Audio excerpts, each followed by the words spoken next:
จุ่มเรียบซูสวัสดีค่ะมากินกระข้างในหมูค่ะข้างในหมูทำแบบโปโลจ้ะ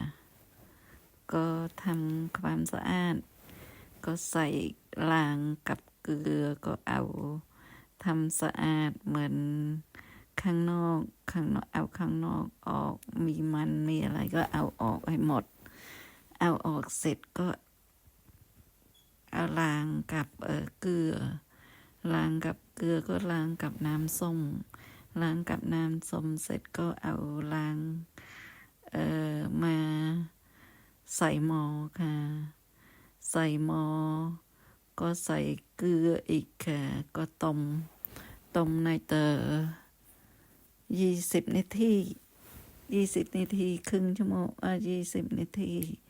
ก็เอามาล้างสะอาดอีกอย่างหนึ่งค่ะอีกครั้งหนึ่งค่ะនៅពេលដែលយើងលាងសម្អាត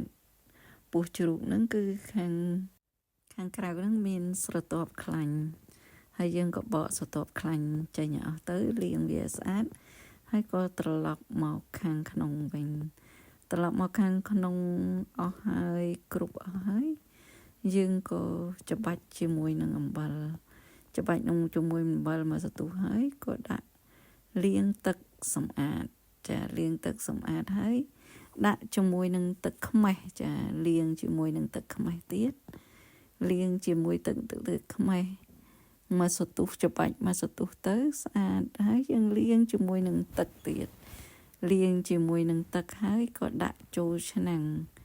ចាដាក់ចូលឆ្នាំងហ្នឹងគឺយើងចាប់ផ្ដើមដាក់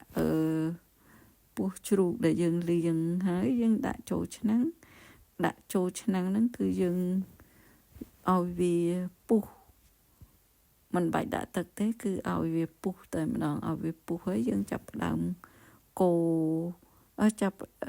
ពុះហើយយើងត្រឡប់វា4-5ត្រឡប់ប្រហែលជារយៈពេល20 នាទីយើងចាប់ផ្ដើមចាក់វាចេញហើយលាងសម្អាតទៀតចាលាងសម្អាតម្ដងហ្នឹងគឺជ្រះតែម្ដងចាហើយនៅពេលដែលយើងដាក់ឆ្នាំងចូលឆ្នាំងកូរវាដែលវានេះហ្នឹងគឺយើងដាក់អំបិលហើយយើងកូរវារយៈពេល20 នាទីហើយយើងចាក់យកលាងឲ្យស្អាត